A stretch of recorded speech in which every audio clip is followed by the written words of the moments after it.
Oh, hi. I didn't see you there. I was just trying to learn music theory so I could talk to you about NieR's soundtracks.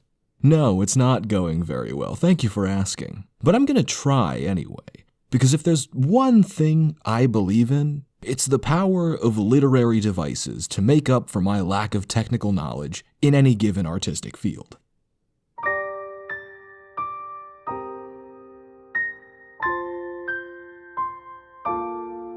They say the mark of a good score is that you don't even notice it, that it blends into the story it supports, letting it shine brighter than it ever could on its own.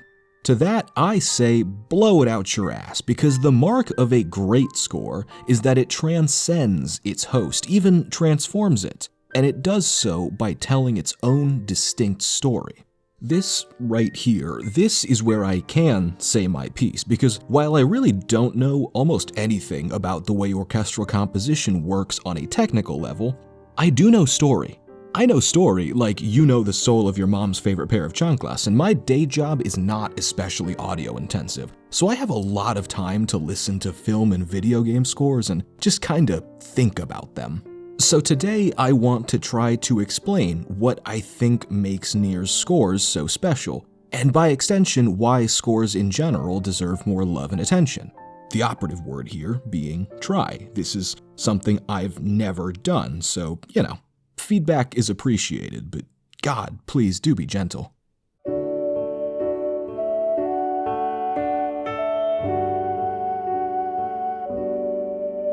The most basic flavor of musical storytelling is the character theme.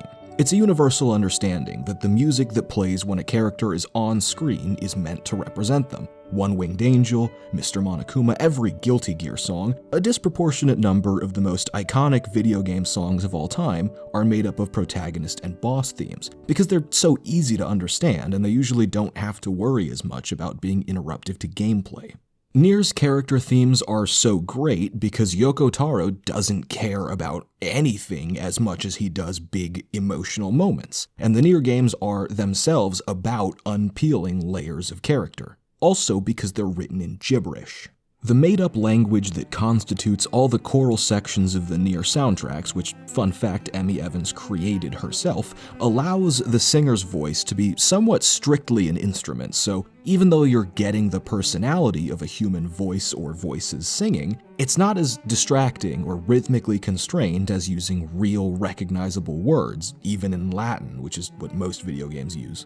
While the drawback is, of course, a lack of distinct lyrics with meaning, NieR's character themes are designed to fall in line with their unconventional story structure. Let's start with the original, or at least the remake of it.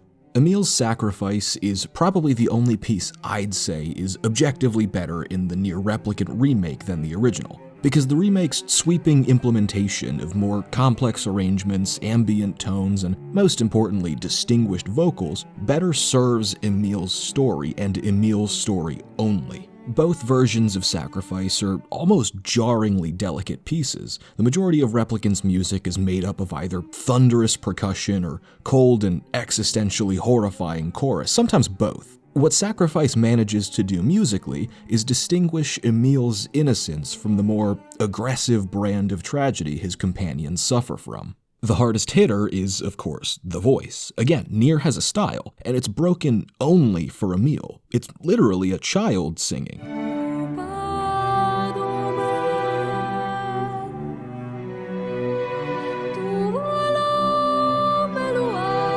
There's no mistaking this is supposed to be Emil, a creature of such prodigious loneliness that the omniscient perspective of the very soundtrack can't wrap itself around his experience. His voice is so small, and especially in the remake arrangement, so taut, it almost sounds like he's crying.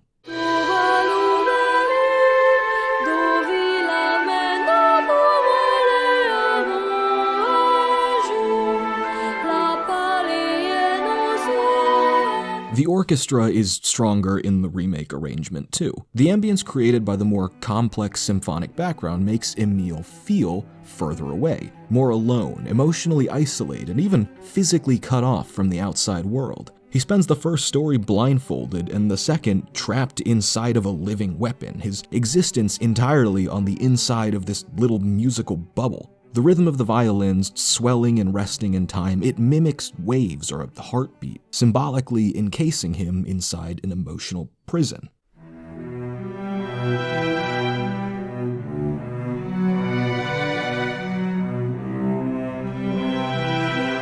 The way this version peaks and then recedes again in so many different instruments tells its own story. When he destroys Eri, Emil wallows in self-loathing for the monster he's become, and after the chorus, the group decides to move on. It's acceptance, sort of. Bleak, but then reflective, the peak representing the acceptance of the greater mission, and the rest of the track playing almost in full no matter how far you try to get from the gaping abyss that used to be Eri. Like Emil, you're forced to sit through the rest, as if the question of whether he can really forgive himself is still hanging in the air. The second time it plays in full, Emil's actual sacrifice, tells a more definitive story. Instead of a bleak story of guilt, it's a tragic story of redemption. Emil doesn't have much of a sweeping character arc, but his sacrifice is a moment of reclaimed pride for him. He serves a purpose, makes use of himself as the ultimate weapon, and when the chorus ends in time with Emil's acceptance of his impending death, we transition from strength back to weakness. Alone in a now literal bubble of suicide magic, he's scared in his final moments. Emil's theme is about looking inside the monster and remembering, really truly understanding, the abject horror that a lonely but loving little kid is inside. That's storytelling. Speaking of monsters, let's talk about a beautiful song. It's probably the most iconic track from Automata because while it is just an early boss theme, it's probably the coolest boss fight in the game. And also, the track has two singers. A NieR game is like an onion. You have to play it like 4 or 5 times to truly understand how fucking depressing it is, which I consider a good thing and I think most people do. But it's the ancillary things like the story hidden within a beautiful song that predispose you to the soul-crushing emptiness that awaits. Automata's soundtrack is, I believe, the weaker of the two NieR games, but the addition of Janique Nicole and her deeper, more powerful voice, even for just a few songs, was chef's kiss, and I will tell you why. No, it's not because I'm sick of Emmy Evans. I will never be sick of Emmy Evans, and that you would insinuate her vocal performances blend together is an affront, nay, a slap to the face of the purposely cohesive nature and subtle storytelling of the compositional team. What Janique Nicole brings to the table is conflict. Where Replicant is rather blatantly a game about what it means to be human, Automata tells a more conflicted story of evolution and cyclical existential folly, and Simone's theme sees Evans and Nicole conflicted in a sort of call and response. Evans has an airy voice, but she's putting forth a lot of longing energy in her part.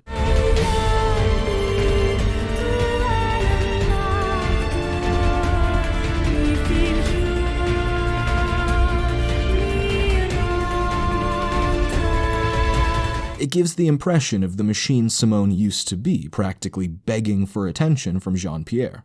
Nicole, on the other hand, absolutely oozes pain and regret.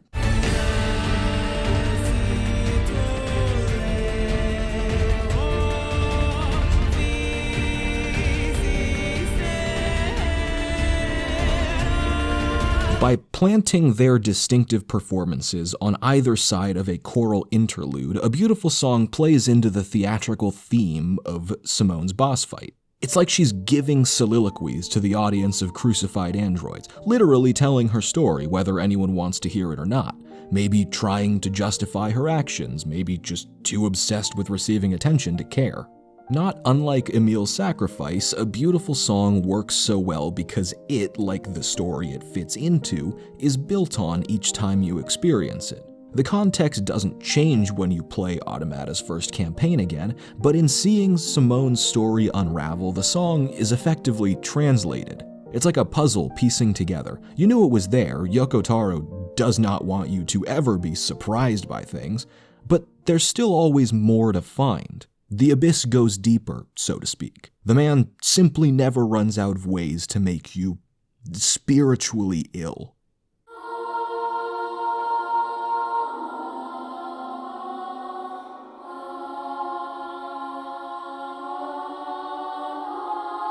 In a game with multiple stories, the canon of which is confounding at best and irrelevant at worst, what makes for a thematic climax?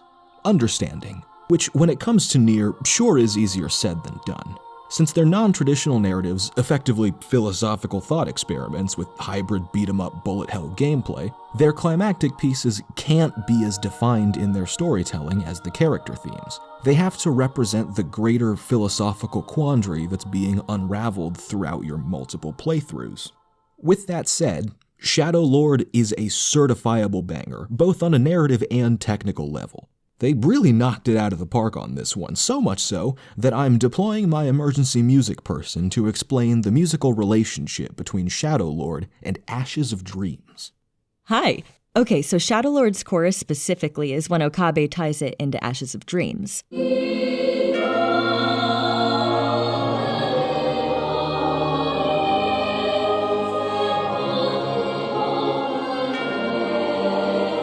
The relationship between the two is a sort of step adjacent to sharing a motif. It's significantly more subtle, and that works really well to help distinguish the songs and their purpose within the story, while still tying them together for us subconsciously and enhancing the emotional impact of Shadowlord.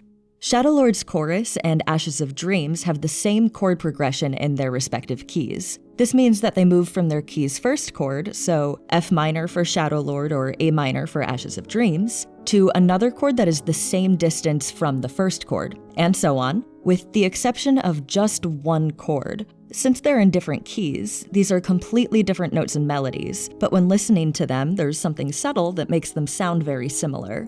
Now, the difference in their chord progression, the only difference, is the third to last chord. In Shadowlord, this chord is a minor chord, and in Ashes of Dreams, it's a major chord. That sense of just off, it's like a musical Dutch angle, buried somewhere in your ears, dragging all that pent-up emotion to the surface without letting you fully understand why.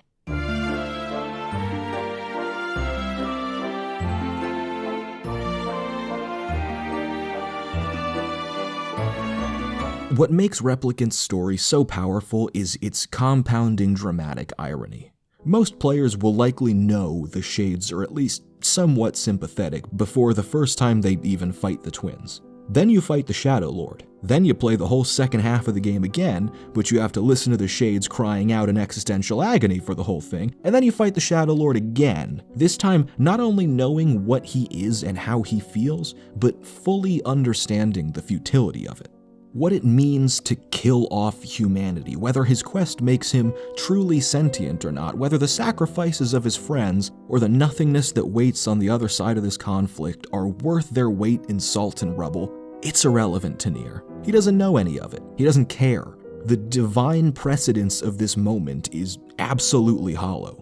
The simplicity of Shadowlord is its best asset. The way the choir is recorded to make it difficult to tell how many people are actually singing. The refusal to incorporate instruments at all until the chorus. The absolute gall to maintain the choir even through the boss fight. The dissonance of it ringing in your ears under the drums and orchestra like a sickening reflex, mocking you as you slowly kill this tormented creature. It's a paradox of distinctly human cacophony. This is the sound of meaning itself collapsing in on you.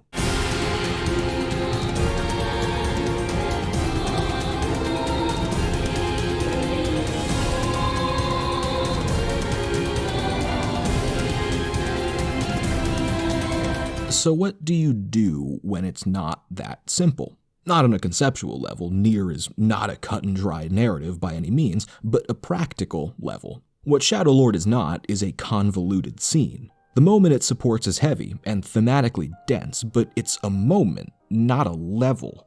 The tower is, as far as narrative structure goes, the closest equivalent to Shadowlord that exists in Automata's score. But it's not a cutscene filler or even a boss theme. It's a whole level theme. It's long, ambient, formless by comparison.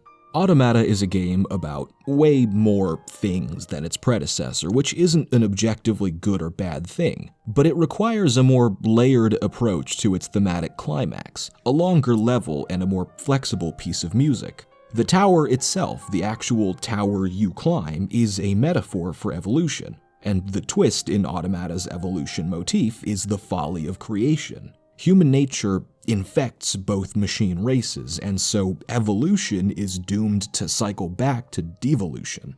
Where am I going with this, you say, convinced you were just watching a video about music? Scales, I answer. Almost every individual piece that makes up the tower is a coordinated rise and fall along its respective scale. The more science fiction the sound, the more clear the effect. The irony that the further we think we're getting from humanity and their faults, the more it was always there, just waiting.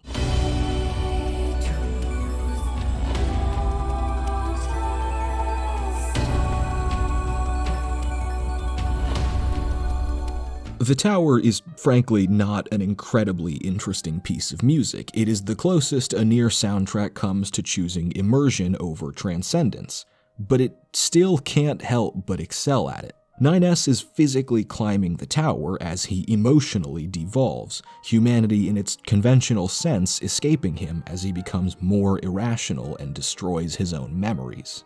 The tower is cold, dispassionate, and yet oddly divine in a way completely removed from Shadowlord. It tells a story in its own way, a conflicted premise down to the structural level. It's a perfect encapsulation of the different storytelling philosophies of the two NieR games. But I still have to find an excuse to talk about how there's several versions of almost every song, so let's just pretend it's not.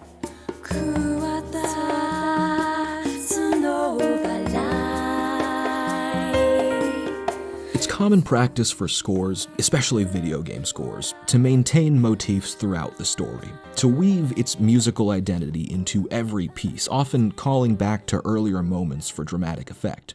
Final Fantasy X is a great non-NieR example of a game that does this well. The way Zanarkand is used like a foundation for the rest of the score is a huge part of what makes that game feel so intimate, even though it very much looks and sounds like the first Final Fantasy game with voice acting. I think what makes NieR's rearrangements so memorable is their relationship to each other. They keep their name for that reason. They're designed to be compared. And Okabe's freedom to do so is kind of bolstered by the lyrical component to most of the score. He can treat the lyrics like they're the real song and rearrange the entire piece underneath it without losing the player's recognition.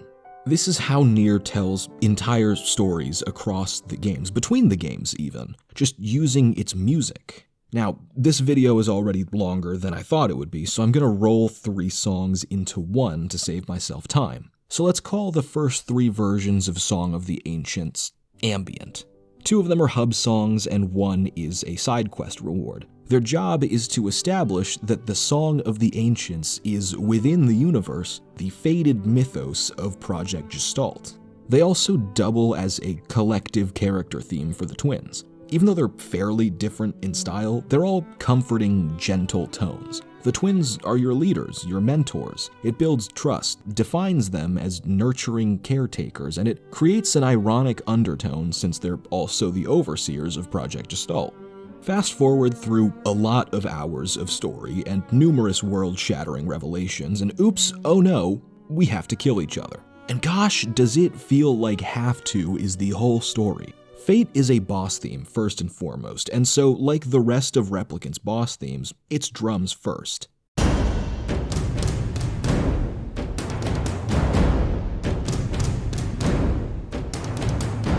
But there's so much going on underneath, pulling from the story we've been through and the intensity of the moment. It's like 2 songs in one. The way the metallic percussion from the Automaton level seeps in between the major drums, signifying the sentience of the replicants.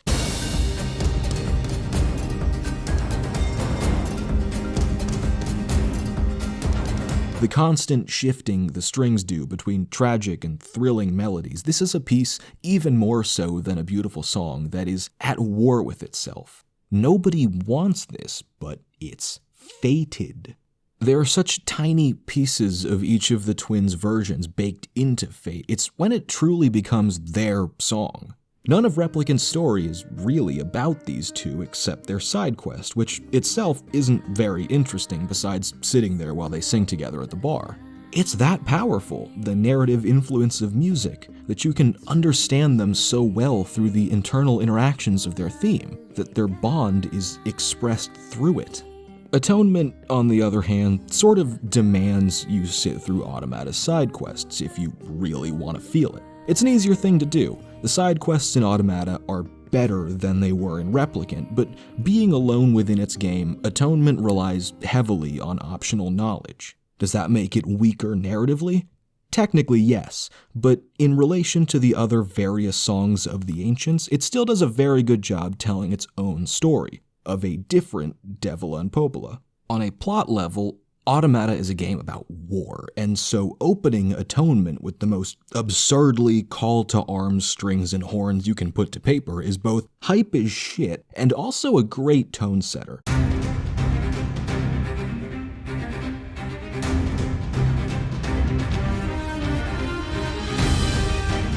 In a weird way, Atonement is actually the Twins' hero song, if you think about it, and Jesus Christ, somehow I'm still going. Like, do you care? I mean, I can finish it. I can tell you how those annoying whirlwind strings that start like halfway through are designed to increase the urgency and give a sense of countdown, as well as evoke the air as the camera slowly pulls into the sky while the twins are fighting to protect 9S.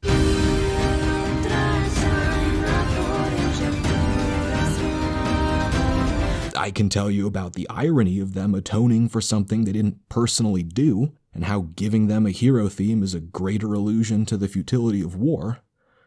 But in all honesty, I could have just tweeted the bit about NieR's rearrangements being designed to be compared, and spared myself the specifics of 5 different songs with the same gibberish lyrics.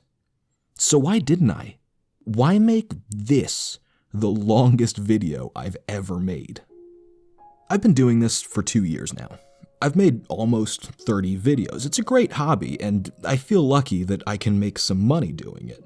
But all I ever do is talk about writing.